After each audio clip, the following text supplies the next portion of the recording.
hakuna baya linalokupata bila kuruhusiwa na Mungu ili liwe sababu ya kukupigisha hatua ya kwenda mbele. Mimi nakwambia kweli, kila baya likikupata unapata maumivu, lakini baada ya pale unapaa. Mungu ameweka mauti kabla ya ufufuo. Unakufa kwanza ili uwe na sifa ya nini? Ya kufufuka. Unaumia kwanza ili uweze kuinuliwa.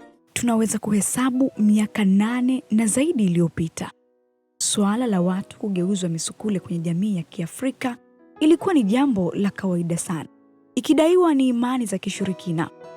Basi katika hili, Askofu Josephat Gwajima alijizolea umaarufu ndani ya mipaka ya Tanzania na nje ya mipaka ya Tanzania. Shalom, karibu kwenye profile ya Jumapili ya leo, na leo tutamzungumzia Askofu Josephat Gwajima, askofu ambaye huenda Mungu alimpa kibali kipya kwa kuweza kurudisha wale waliogeuzwa kuwa misukule kwa muda mrefu na kuishi maisha ya kawaida kama wengine.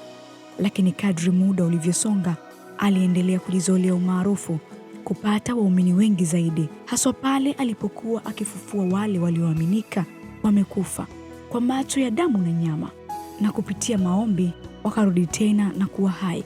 Kwa kushirikiana na wazee wake wa kanisa, maombi ya kina yalifanyika kwa watu hao.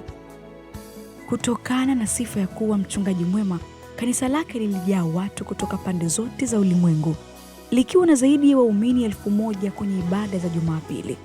Mbali na watu kuja kusali kanisani kwa Askofu Gwajima, kama waumini waaminifu, wengi walikuja kushuhudia matendo makuu ya Mungu na kutaka kuthibitisha kwa macho kile walichokisikia na kuona kwenye mitandao ya kijamii.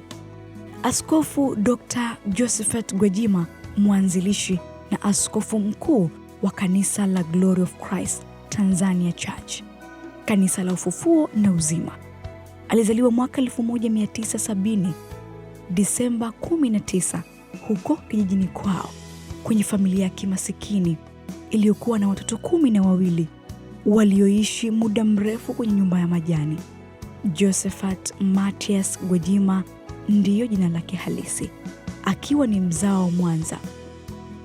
Alisoma katika shule ya awali iliyopo katika kijiji cha Kabale kuanzia darasa la kwanza hadi darasa la 7 mwaka 1985, pasipo kuvaa viatu hata siku moja hadi kumaliza shule, wala swala hilo halikumuumiza.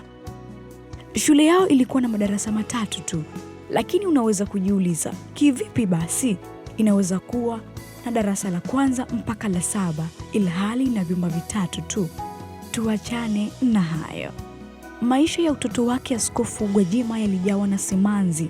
Mara baada ya kutimiza umri wa miaka 15, alipata ajali ambayo iliumiza sehemu kubwa ya uti wa mgongo na kumsababishia ulemavu kwa muda wa miaka 6. Kutembea kwake ulikuwa ni changamoto kubwa iliyomkabili, lakini Waswahili wanasema Mungu si Athumani. Usiku mmoja akiwa amelala, aliota kuwa amepokea uponyaji. Kisha asubuhi yake alianza kupata nafuu, muda ukasonga na kuweza kutembea tena. Asiamini labda ile ni ndoto, huenda akawa hajaamka bado kwenye wimbi zito la usingizi, lakini ilikuwa ni uponyaji kweli. Hakika ulikuwa ni muujiza. Hivyo ilitosha kumfanya awe na kiu kubwa sana ya kumtumikia Mungu. Na hiyo ndio ilikuwa sababu ya kumfanya kuchelewa kumaliza elimu ya sekondari kwa muda mrefu. Ila alihitimu 1993 katika shule ya Buswelu huko Mwanza. Kisha akahitimu Advanced Diploma in Bible and Theology mwaka 1994 Nairobi, Kenya. Biblia imeandika usimwache elimu aende zake.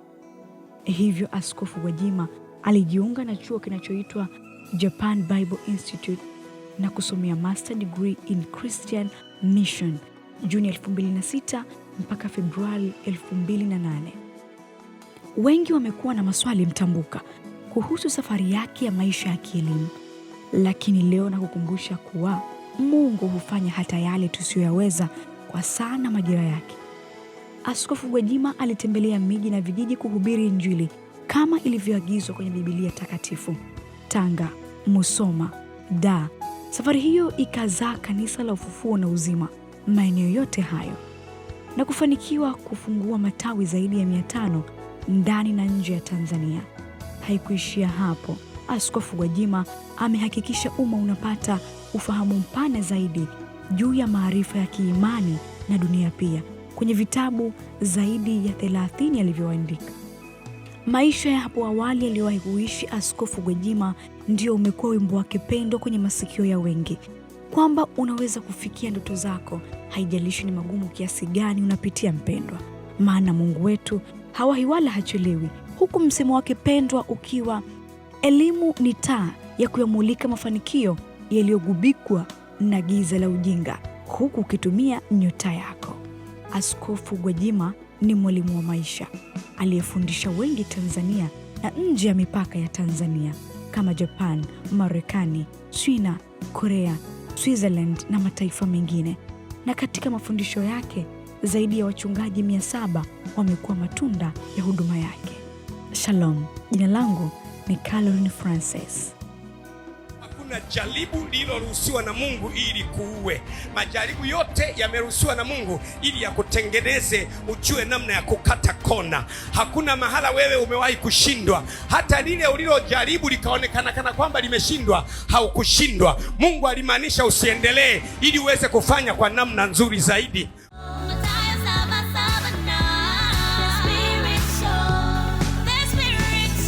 The Spirit Show.